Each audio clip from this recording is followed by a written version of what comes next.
বছর 20 বছর হয়েছে দীক্ষা নিয়েছেন, তাদেরও জানা দরকার।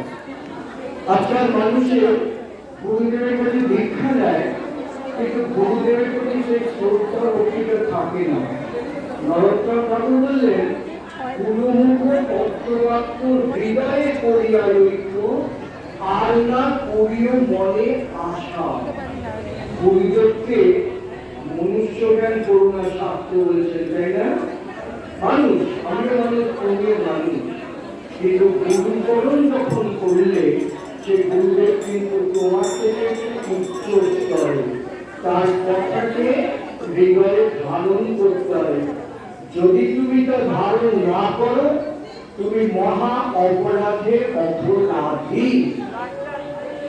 কয়েকটা ঘটনা এমন ঘটেছে আমার কিছুদিনের মধ্যে, যে তারা দীক্ষা নিয়েছে কিন্তু গুরুদেবের বাক্যকে মেনে চলে না। আমি তাদেরকে ত্যাগ করেছি, বলেছি তুমি আমার সাথে কোনো সম্পর্ক রাখবে না।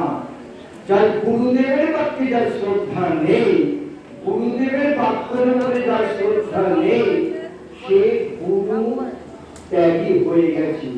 আমি তো তার পরে তাকে ত্যাগ করলাম।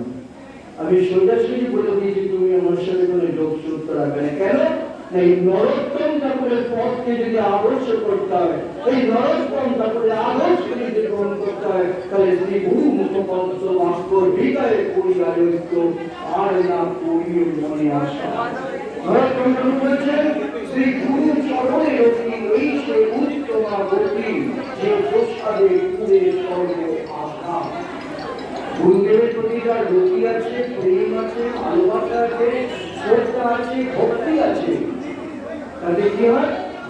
এটা উত্তম গতি, লক্ষণটা ভালো। কেন লক্ষণটা ভালো? তাতে কি হয়? বললেন, যে প্রসাদে পুরে সর্ব আশা। আমরা প্রসাদ বলতে কি বুঝি? প্রসাদ বলতে বুঝি বাতাসাই হোক, মিষ্টি হোক, পুষ্পাঞ্জলি হোক, মিষ্টান্ন হোক, এই প্রসাদ, তাই না? তাই তো বুঝবেন। কিন্তু নরোত্তম ঠাকুর এখানে বললেন, যে প্রসাদে পুরে সর্ব আশা, অর্থাৎ কি? গুরুদেবের কৃপা। প্রসাদ বলতে গুরুদেবের কৃপা যদি হয়, তাহলে তোমার সমস্ত মনের আশা পরিপূর্ণতা লাভ করবে, আর কোনো কিছুর দরকার হবে না। এই হলো গুরুর কৃপা। তাকে যদি তুমি শ্রদ্ধা না রাখো, তাহলে গুরুকরণের কোনো অর্থ নেই। আমি সর্বদাই বলি, এই নরোত্তম ঠাকুরের প্রার্থনাগুলোকে অনুসরণ করো, এই নরোত্তম ঠাকুরের প্রার্থনাগুলোকে নিত্য সঙ্গী করো। কেন? এইগুলো আমাদের পরমপদ সব।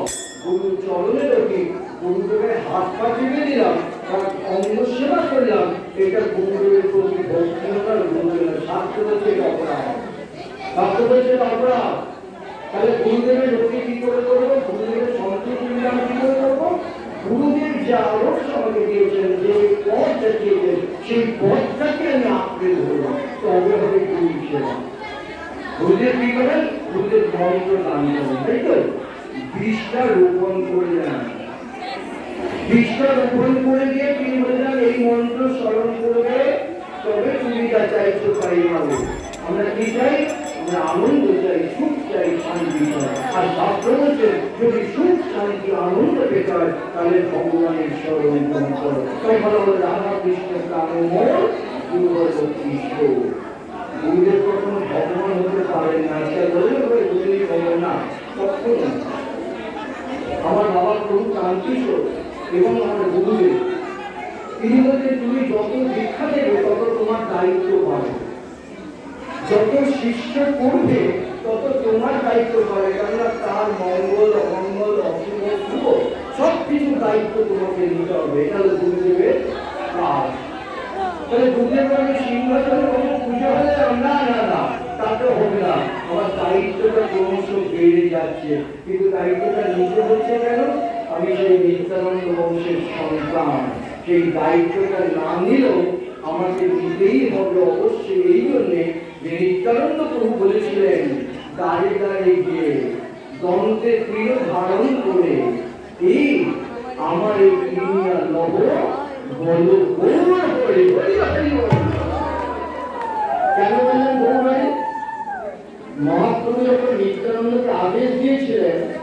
সামনে না যে সকলকার কাছে গিয়ে দাঁড়িয়ে দাঁড়িয়ে গিয়ে রাস্তায় গিয়ে যাকে দেবে তোর বাকিটা করবে, যাকে দেখবে তাকে কি করবে জানো, তাকে কৃষ্ণ নাম উপদেশ করবে। বল ভজ কৃষ্ণ, কহ কৃষ্ণ, লহ কৃষ্ণের নাম, যে জনা কৃষ্ণ ভজেশ্বর নিত্যানন্দ বলে, শুনো শুনো নিত্যানন্দ, শুনো হরিদাস, সর্বত্র আমার আজ্ঞা করো প্রকাশ। কি আজ্ঞা? মহাপ্রভু আজ্ঞা দিয়েছেন নিত্যানন্দকে, হরিদাসকে একদিন শিবাচারিয়ায় কীর্তন করেছে। মহাপ্রভু ডাকলেন নিত্যানন্দকে আর হরিদাসকে, ডেকে বলছেন, দেখো আমার একটা আজ্ঞা আছে তোমাদের কাছে, আমার এই আজ্ঞাটা পালন করো। কি আজ্ঞা তোমার? মহাপ্রভু বললেন, শুনো শুনো নিত্যানন্দ, শুনো হরিদাস, সর্বত্র আমার আজ্ঞা করো প্রকাশ। কি আজ্ঞা? প্রতি ঘরে ঘরে গিয়া করো এই ভিক্ষা, কৃষ্ণ ভজ কৃষ্ণ বল, করো কৃষ্ণ শিক্ষা।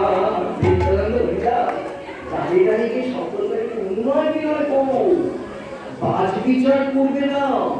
কে সূচি আর কি অসুচি, কে পণ্ডিত কে মূর্খ, বাজ বিচার করবে না।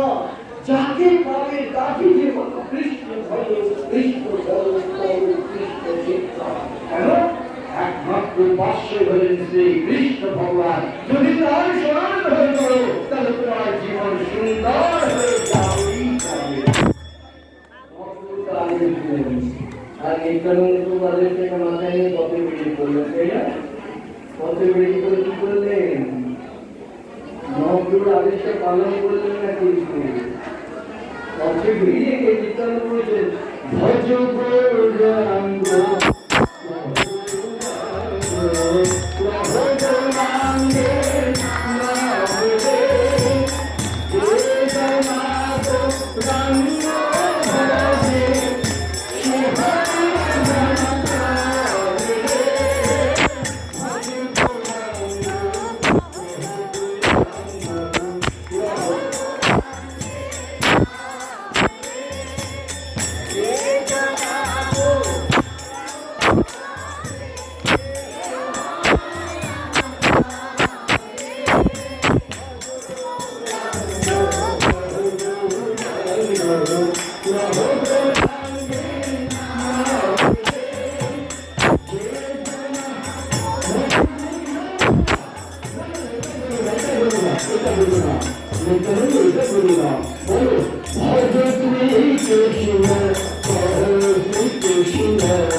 তুমি বলছো নাকি, কিন্তু জগৎকে তো জানাতে হবে।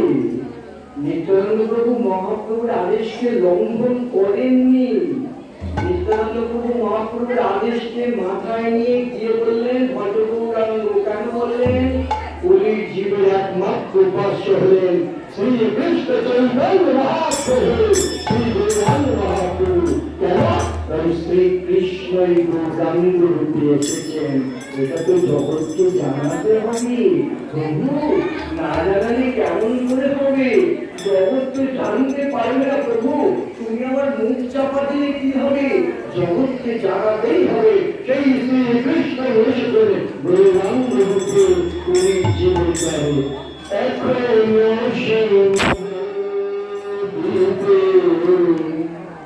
সবাই বলে ভাবছিল এখন সেই বৃন্দাবনে করতে